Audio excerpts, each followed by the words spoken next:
Hi guys, welcome to my YouTube channel. ಇವತ್ತಿನ recipe sweet potato fry.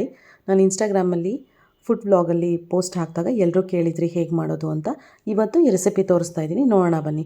First ಇದನ್ನು boil ಮಾಡಿಕೊಂಡು ಸಿಪ್ಪೆ ಎಲ್ಲ ತೆಗೆದು ಹೀಗೆ ಕಟ್ ಮಾಡ್ಕೋಬೇಕು. ಫುಲ್ ಬಾಯ್ಲ್ ಮಾಡಿಕೊಂಡ್ರೆ ಚೆನ್ನಾಗಿರುತ್ತೆ, ಹಾಫ್ ಆದರೂ ಓಕೆ. ಅದಕ್ಕೆ ಪ್ಯಾನ್ಗೆ ಆಯಿಲ್ ಹಾಕಿ ಸಾಸಿವೆ ಹಾಕ್ತಾಯಿದ್ದೀನಿ. ಕೊಕೊನಟ್ ಆಯಿಲ್ ಯೂಸ್ ಮಾಡಿದ್ದೀನಿ, ನೀವು ಯಾವ ಆಯಿಲ್ ಬೇಕಾದರೂ ಯೂಸ್ ಮಾಡ್ಬೋದು. ಆಮೇಲೆ ಗ್ರೀನ್ ಚಿಲ್ಲಿ ನಿಮ್ಮ ಕ್ವಾಂಟಿಟಿ ನೋಡ್ಕೊಂಡು ಹಾಕ್ಕೊಳ್ಳಿ. ಕರಿಬೇವು ಇದೆಲ್ಲ ಆದಮೇಲೆ ಈರುಳ್ಳಿ ಹಾಕಬೇಕು. ಈರುಳ್ಳಿನೂ ಅಷ್ಟೇ ಕ್ವಾಂಟಿಟಿ ನೀವು ನೋಡಿ ಹಾಕ್ಕೊಳ್ಳಿ ಎಷ್ಟು ಅಂತ. ನಾನು ಹಾಫ್ ಹಾಕ್ಕೊಂಡಿದ್ದೀನಿ. ಆಮೇಲೆ ಸಾಲ್ಟ್ ಹಾಕ್ಕೋತಾ ಇದ್ದೀನಿ. ಸಾಲ್ಟ್ ಹಾಕ್ಕೊಂಡು ಫ್ರೈ ಆದಮೇಲೆ ಈರುಳ್ಳಿ ಸ್ವಲ್ಪ ಫ್ರೈ ಆದಮೇಲೆ ಟರ್ಮರಿಕ್ ಅರಿಶಿನ ಪುಡಿ ಒಂದು ಚಿಟಿಕೆ ಅಷ್ಟು ಸಾಕಾಗುತ್ತೆ, ರುಚಿಗಷ್ಟೇ. ಆಮೇಲೆ ನೀವು ಬಾಯ್ಲ್ ಮಾಡಿರೋ ಕಟ್ ಮಾಡಿರೋ ಅಂಥ ಸ್ವೀಟ್ ಪೊಟ್ಯಾಟೊ ಹಾಕಿ ಫ್ರೈ ಮಾಡಿದ್ರೆ ಒಂದು 2 ಮಿನಿಟ್ಸಲ್ಲಿ ಆಗೋಗುತ್ತೆ. ಆಲ್ರೆಡಿ ಬಾಯ್ಲ್ ಆಗಿರೋದ್ರಿಂದ ತುಂಬ ಬೇಯಿಸ್ಬೇಕಂತ ಇಲ್ಲ, 1 ಸೆಕೆಂಡ್ ಹಿಂಗೆ ಫ್ರೈ ಮಾಡಿದ್ರೆ ಸಾಕು. ಲಾಸ್ಟಲ್ಲಿ ಬೇಕಾದರೆ ಕೊತ್ತಂಬರಿ ಹಾಕ್ಕೋಬೋದು. ಟೇಸ್ಟ್ ಮಾಡಿ ಹೇಗಿತ್ತು ಅಂತ ಹೇಳಿ. Thank you for watching this.